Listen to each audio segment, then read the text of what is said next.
કોઈને મારવા છે જય તો એમને અહીં બેઠા બેઠા નહીં મળે. હા બાપુ આ કોઈ વીઆઈપી કપડાં પહેરે નહીં મળે જય હો. અને કોઈ વસ્તુ એમ નહીં મળે. આ તો ભજન કરશું, આ દેશારણ કરશું અને સાધુ સંતોના મેળાવડા કરશું અને સંતોને મળશું, પગે લાગશું તો તમને આ બધો અમારો આ બધા મોહ મરે. જય ગિરનારી, જય ભોળિયાનાથ. મિત્રો સ્વાગત છે અમારી આપણી યુટ્યુબ ચેનલમાં અખંડ મોજ. ફરીથી એકવાર નવા સાધુ સંતો અને મહંતોના દર્શન કરવા આવી ગયા છીએ. આ અમારા ગામથી 3 કિલોમીટર થાય છે. ફાટસર ગામની બાજુમાં શીતળાઈમાનું મંદિર છે, સંદ્રેશગીરી બાપુનો આશ્રમ છે. તો ચાલો સંતો મહંતો દર્શન કરી, તેનું ભજન જાણીએ અને મોજ કરી. જય ગિરનારી, જય ભોળિયાનાથ. જોઈ શકો છો મિત્રો, બાપુ પોતાનું કામ બધું પોતે જાતે કરી રહ્યા છે. સાફ સફાઈ, ધૂણાની સાફ સફાઈ, કિચનની સાફ સફાઈ. આ બાપુનું કિચન છે.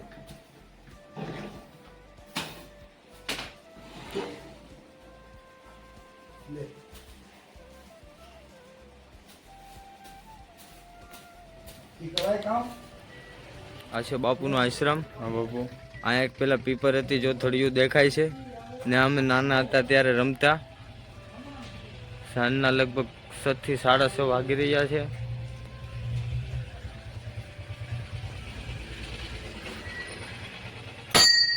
ઓમ નમો ભગવતે વાસુદેવાય. ઓમ નમો ભગવતે. આ માતાજીનું નાની એવી ડેરી છે શીતળાઈમાની. કેમ કે કાંઈ નહોતું ત્યારે આ ખાલી માત્ર નાની એવી ડેરી હતી. પછી શીતળાઈમાની દયા થઈ છે અને આખું બધું નિર્માણ થયું છે. પ્રથમ માત્રમાં ખાલી એક ડેરી હતી માતાજીની.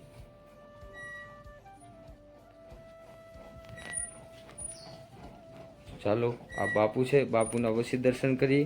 પેલા બાપુના ધૂણાના દર્શન કરી. આ બાપુનો ધૂણો છે. રીતિ સિદ્ધિ બધી ધૂણામાં જ સમાયેલી હોય, સાધુ સંતો મહંતોની. અને આ બાપુના ગુરુ છે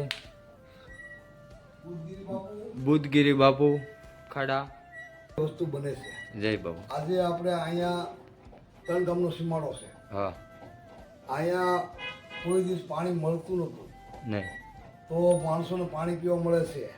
હા. કોઈ સંતોને આશીર્વાદ મળતો હતો તો સંતોને પણ આશીર્વાદ મળે છે. હા. રોટી મળે છે, હરિયર મળી રહી છે બધાને. પછી પશુ પંખી માલ ઢોરને પાણી પાવશું.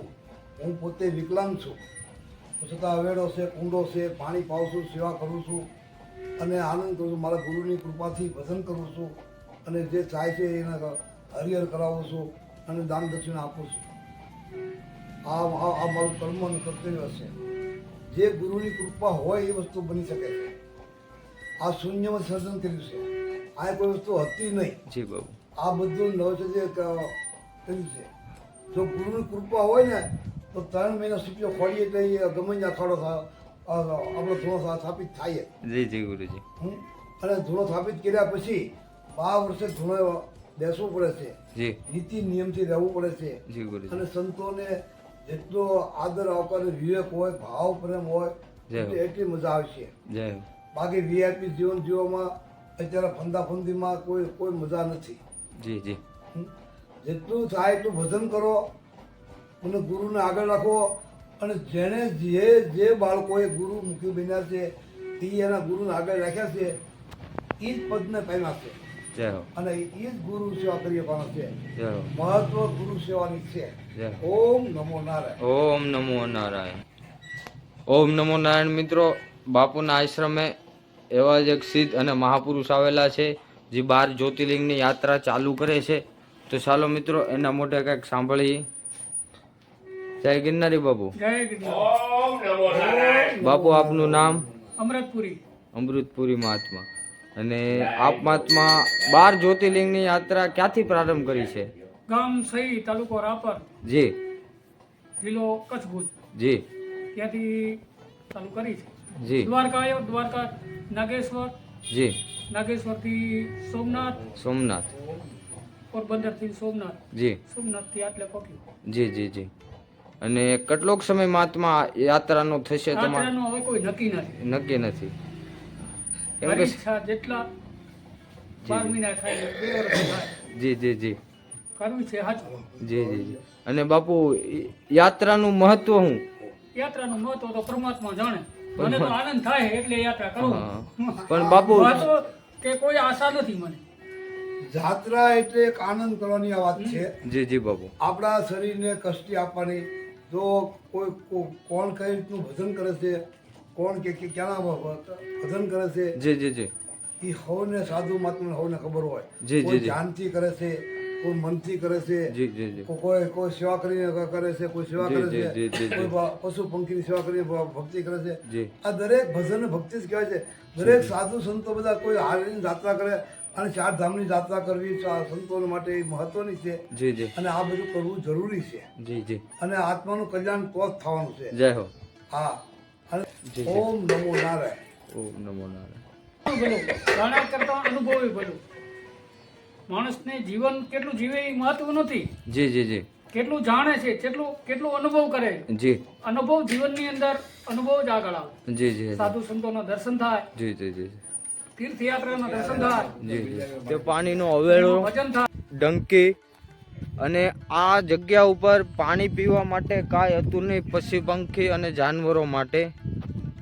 ત્યારે બાપુએ અવેડો બનાવ્યો અને પાણીનું વ્યવસ્થા કરી છે.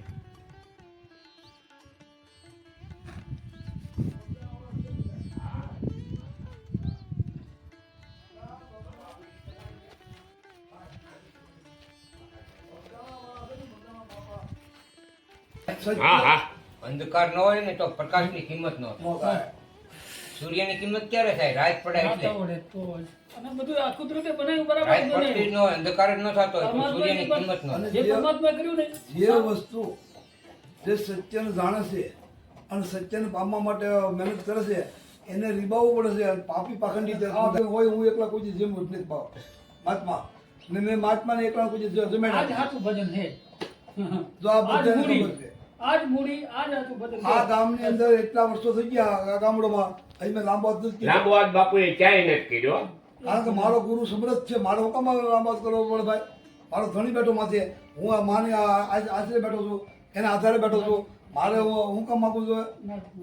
મારા ગુરુને ખબર જ છે કે મારો બાળક અપંગ છે ભાઈ, તો આપણે એને સમયસર આપણે ભગવાન અહીંયા મોકલી દઈએ છીએ બધાને અને આવી રહી છે. અને મારો બહુ આનંદ છે. મિત્રો આ સાયકલ છે જેની ઉપર બાપુ 12 જ્યોતિર્લિંગના દર્શન કરવા જાય છે. સોમનાથ દ્વારકા થઈ ગયું છે, હવે ત્યાંથી આગળ જાય છે ધીરે ધીરે. એટલે કો જાઈએ તજ માન મોહ અભિમાન, જુજુ ભાવ આગે ધરો કોટી યજ્ઞ સમાન.